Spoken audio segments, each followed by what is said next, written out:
Opiniões fortes. O elenco semanal.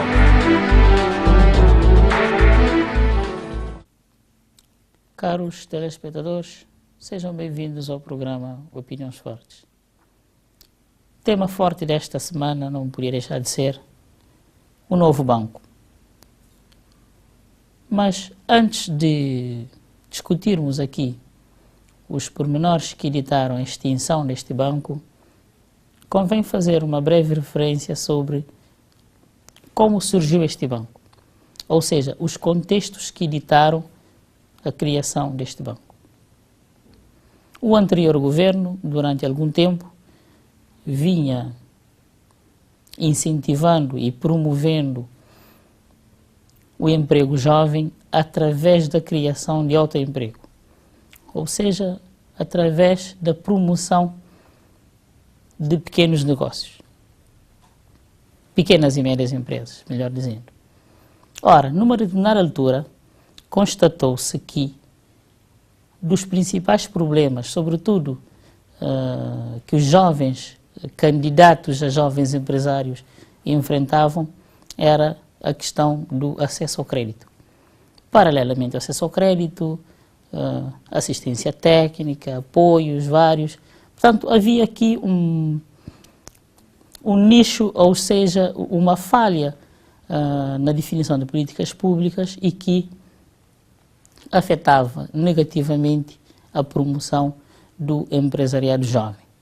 Por esta via, o governo decidiu pela criação de um banco cujo o foco principal seria apoiar as pequenas e médias empresas, apoiar a transição dos agentes da economia informal, apoiar esse processo de transição para a economia formal. Ou seja, o foco de financiamento do novo banco seria esse. E foi com este fim que foi criado. Entretanto, passado o tempo da sua criação, o novo banco efetivamente nunca chegou a cumprir com este objetivo.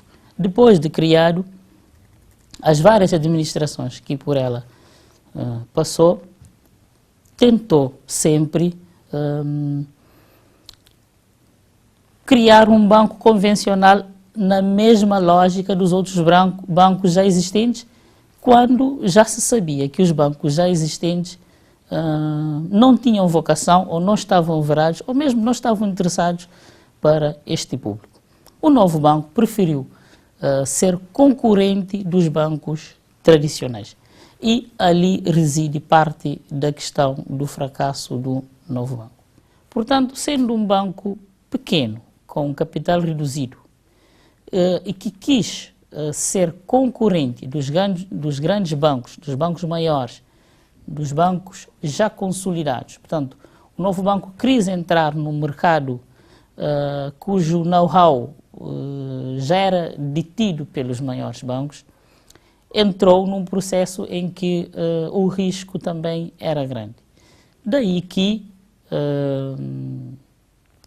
este banco nunca conseguiu efetivamente singrar-se. E era expectável que ou o novo banco redefinia a sua área de atuação, ou corria efetivamente o risco de ter o desfecho que teve. Portanto, este enquadramento é o cenário em que surge o novo banco e que, paulatinamente, este mesmo cenário ditou a queda, ou o fim, a extinção deste banco nos moldes em que estamos a acompanhar.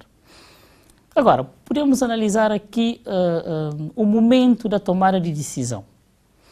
Ora, parece-nos que o facto de ter sido o governador do Banco Central, Banco de Cabo Verde, o primeiro a intervir publicamente, este facto teve, diria, como simbolismo, teve o simbolismo de tentar dar a essa decisão um caráter muito mais técnico do que o político. Fez bem o Banco de Cabo Verde através dessa medida? Parece que sim, porque o papel do regulador é atuar onde há falhas, atuar no sentido de atempadamente precaver sobre o interesse dos clientes, o interesse dos acionistas, o interesse de todos que, de uma forma ou de outra, dependem ou investem ou acreditam neste banco. Portanto, a atuação do ponto de vista técnico parece-nos normal e é o que se espera.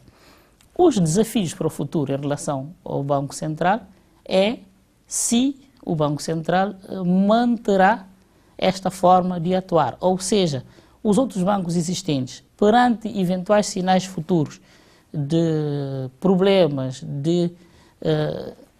de fragilidades na sua relação com o mercado, de falta de capital, o Banco Central terá que agir também exatamente da mesma forma. Portanto, abriu-se aqui um precedente que será preciso respeitar e será isso que os cidadãos, os clientes, os consumidores exigirão do Banco Central. O facto do governador do Banco Central ter tido uma intervenção em primeira mão acabou por retirar um pouco a carga política de decisão. Daí que a segunda intervenção do Ministro das Finanças veio nesta sequência. Parece-me que houve claramente esse entendimento entre o Banco Central e o Ministério das Finanças para que assim fosse, precisamente para que a reação da oposição viesse condicionada por este facto. Mas parece-me que o PAICV reagiu bem trazendo um outro elemento, ou seja, para um cidadão como eu, que não está por dentro desta questão, o PAICV levanta a seguinte questão: mas já era sabido e conhecido que o banco estava num processo de recapitalização. Não era desejável esta opção, não se deveria pôr em cima da mesa a opção de uma terceira ou quarta fase de recapitalização deste banco em vez da sua extinção? Pronto, parece-nos que o PAICV faria esta opção caso fosse governo. E o MPD, estando no governo, optou pela sua extinção. Por mim, a extinção deste banco, sem a criação de uma instituição alternativa que venha efetivamente a cumprir com a vocação que se espera de uma instituição de crédito desta natureza, faz todo sentido. Mas se a extinção do banco for por mera opção política e não se criar instituições alternativas, portanto, aí eu discordaria da sua extinção. Mas há um aspecto que me marcou, quer na intervenção do governador, quer na intervenção do Sr. Ministro das Finanças.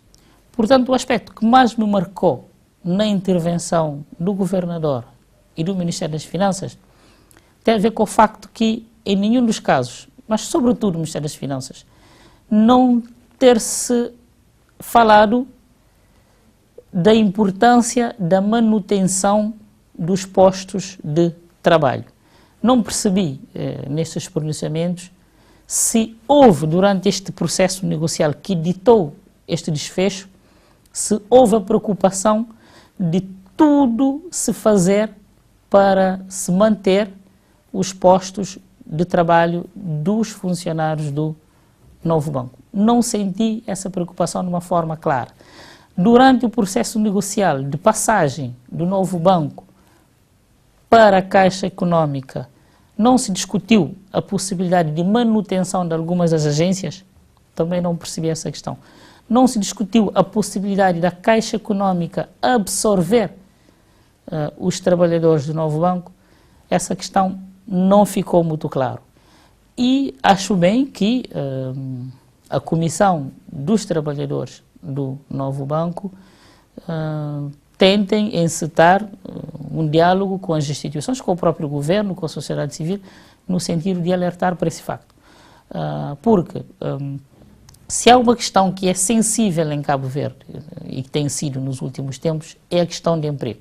Portanto, qualquer medida de política seja micro, seja macro, tem sempre um grande simbolismo se os cabo-verdianos perceberem que por detrás de qualquer medida há sempre a preocupação com a manutenção dos postos de trabalho já existentes e com a geração de novos postos de trabalho para os que estão desempregados. Esse aspecto pareceu-me não tão claramente bem explicitado durante este processo. Mas também, por outro lado, parece óbvio que estamos perante uma questão que não está de todo fechado. A questão da extensão do banco está relativamente claro, mas todo o processo negocial com vista à definição do futuro dos trabalhadores ou de como é que o património, o know-how e a experiência do novo banco passará para a Caixa Económica são ainda aspectos que carecem de maior clarificação. Bom, e assim concluímos mais uma edição do programa Opiniões Fortes. Hoje optamos por dedicar todo o tempo de antena a esta questão do novo banco, sobretudo porque é uma questão que é importante acompanhá-lo no sentido em que o sistema financeiro é muito sensível e em situações de crise o papel do regulador, o papel do governo são fundamentais para se garantir a confiança entre a população e as instituições. Portanto, desejo a todos uma boa semana e até a próxima quarta-feira aqui na TIVER no programa Opiniões Fortes. Opiniões Fortes. As opiniões fazem-se na TIVER.